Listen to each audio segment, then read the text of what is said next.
Hello from Who Died Today America, and welcome back to our channel. In the past few days, we have received somber news about the passing of extraordinary talents. Today's episode is dedicated to honoring their memory. Additionally, we will recap the stars whom we have recently lost. Before we begin, we kindly ask for your support. If this video or the legacies of these remarkable individuals have touched your life, please consider giving this video a thumbs up as a sign of respect and remembrance. Thank you. Ron Harper, a versatile actor known for his roles in Planet of the Apes and the cherished children's TV show Land of the Lost, as well as several other short-lived series, passed away at the age of 91. He died of natural causes at his home in West Hills, California, leaving behind a legacy of diverse and memorable performances in television and movies. Before becoming famous on television, he began his career as an understudy for Paul Newman on Broadway. His early roles on shows like 87th Precinct, Wendy and Me, The Jean Arthur Show, and Garrison's Gorillas highlighted his brilliance, although none of these shows lasted more than a season. Despite the brief nature of these presentations, his performances left a lasting impression on both spectators and critics. Harper discovered a potential chance in 1974 with Planet of the Apes, a series that arose in the aftermath of the Planet of the Apes film's success. Despite high anticipation and the presence of Roddy McDowall from the film series, the show received low ratings and was discontinued after only 14 episodes. He pondered on the series, citing its descent into formulaic storytelling as a major contributor in its short lifespan. His versatility as an actor was further proved when he joined Land of the Lost for its last season in 1976, replacing Spencer Milligan as Uncle Jack.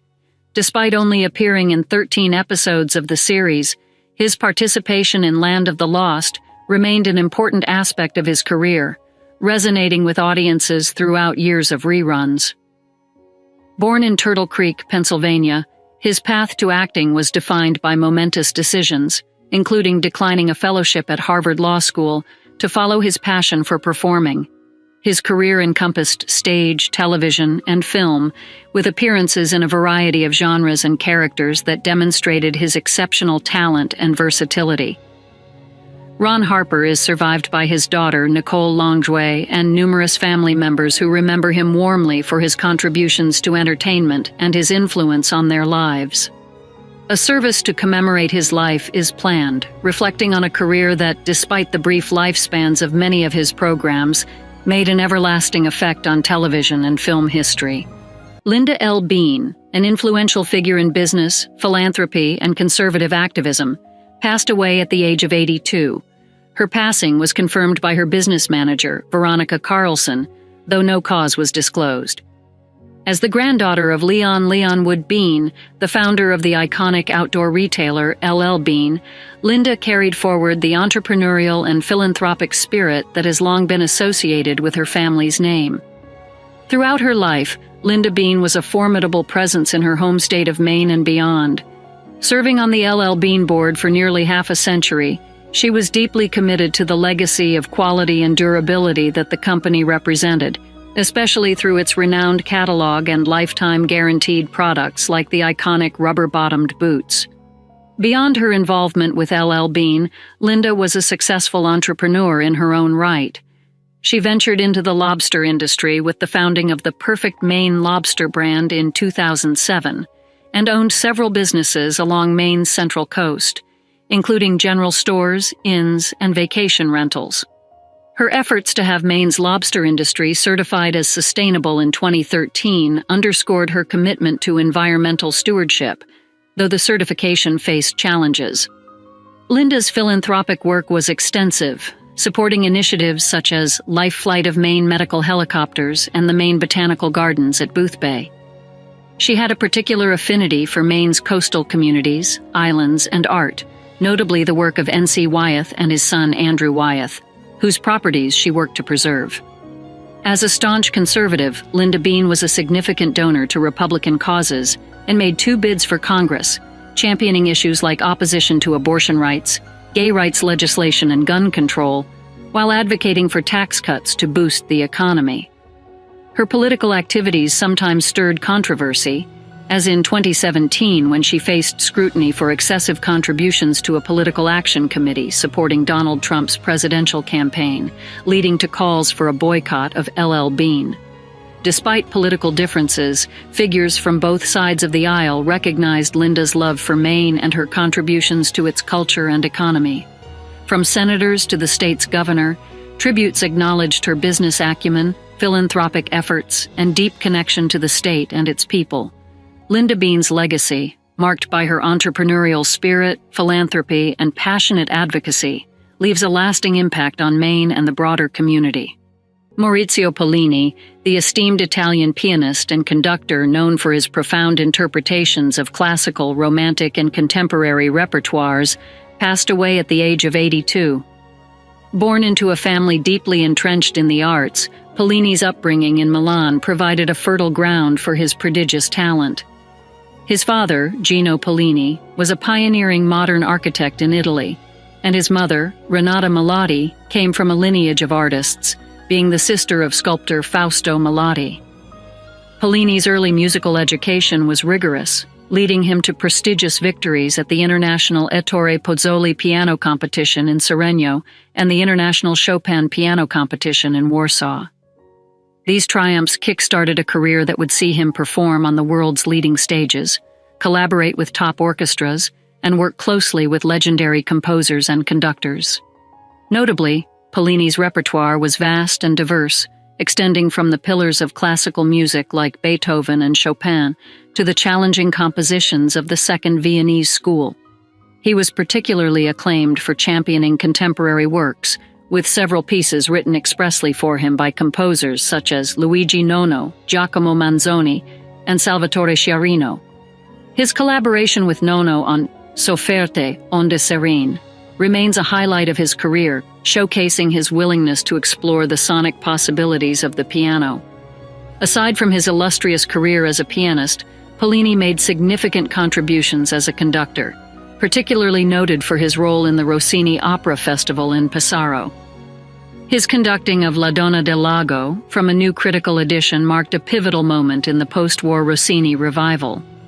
Pollini's influence extended beyond music into the realm of political activism, particularly during Italy's tumultuous years of lead. He used his platform to voice support for various causes, including opposition to the Vietnam War and solidarity with movements for social justice. His recordings, particularly for Deutsche Grammophon, have been lauded as benchmarks in the piano discography. Awards and recognitions, including a Grammy Award and the Premium Imperiale, underscored his status as one of the foremost musicians of his time. Julie Robinson Belafonte, a venerated dancer, actress, and activist, passed away at the age of 95 in Los Angeles. As a celebrated figure, her demise marks the end of an era defined by artistic excellence and relentless advocacy for civil rights alongside her husband, the legendary Harry Belafonte. The interracial couple, often at the center of controversy, leveraged their prominence to champion the cause of integration and civil rights during the tumultuous 1960s. Born on September 14, 1928 in Manhattan, Julie's artistic journey commenced early. A scholarship to the Katherine Dunham School of Dance transformed her life, propelling her into the realms of dance, choreography, and later, acting and documentary film production. Her marriage to Harry Belafonte broke barriers, challenging societal norms and facing racial vitriol, yet it stood as a beacon of love and unity amidst the strife of segregation. Throughout their lives, Julie and Harry Belafonte were unwavering in their commitment to social justice, hosting fundraisers for civil rights groups and participating in key moments of the movement, like the Selma to Montgomery March. Julie's activism was as profound as her artistry. Her role transcended the boundaries of her immediate family, touching the lives of many, including the likes of Martin Luther King Jr., and even international figures such as Nelson Mandela and Fidel Castro. Julie's legacy is not merely in her contributions to dance and cinema, but in her fearless fight against inequality and her efforts to foster an inclusive society. Her passing is a reminder of the power of art and love in challenging the status quo and making a lasting impact on the world. Her life's work and her marriage to Harry Belafonte who predeceased her in April of the previous year, remain emblematic of the struggles and triumphs of the civil rights era. As we reflect on her 95 years, we remember a woman who not only moved gracefully on the dance floor, but also marched resolutely on the front lines of change. Thomas P. Stafford, a luminary of space exploration whose career transcended the adversarial bounds of the Cold War, passed away at 93 in Satellite Beach, Florida. His passing, attributed to liver cancer, was confirmed by his wife, Linda.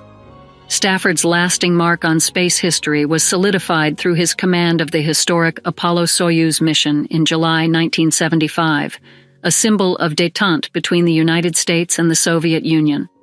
A veteran of 4 spaceflights, including a journey that brought him within 9 miles of the moon's surface, Stafford's legacy is perhaps best encapsulated by the Apollo-Soyuz test project. This mission saw an American capsule under his leadership dock with a Soviet craft, illustrating the potential for international cooperation in space amidst global tensions. Born on September 17, 1930, in Weatherford, Oklahoma, Stafford's early life was steeped in the rigors of military and aerospace discipline. His exceptional contributions began with the Gemini program, where he honed the rendezvous techniques crucial for moon missions. By the time of Apollo 10, Stafford had already made significant contributions, scouting the lunar surface for the forthcoming Apollo 11 moon landing. The Apollo-Soyuz mission stood as a testament to Stafford's vision of a collaborative future in space exploration. Beyond the technological triumph, the mission symbolized a momentary easing of the geopolitical strife that defined the era. Stafford's overtures to his Soviet counterparts, including his well wishes in Russian, underscored the mission's broader implications for peace and mutual understanding. Following his space career, Stafford continued to influence the aerospace community, serving in significant roles within NASA and the Air Force. His post-retirement years were dedicated to educational and philanthropic efforts, including the adoption of 2 Russian orphans, a personal chapter that intertwined his life's narrative with the country of his former space race adversaries. Stafford's passing is mourned by a global community that remembers him not only for his contributions to space exploration, but also for his role in fostering a spirit of international cooperation that, to this day, informs humanity's shared journey to the stars.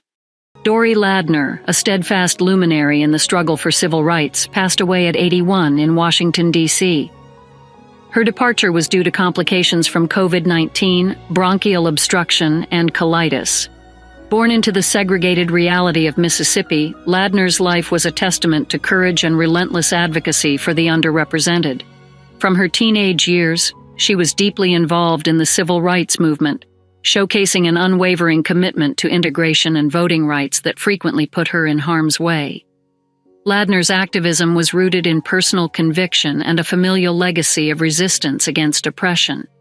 Her involvement with the Student Nonviolent Coordinating Committee as a young adult marked the beginning of a lifetime dedicated to fighting racial injustice.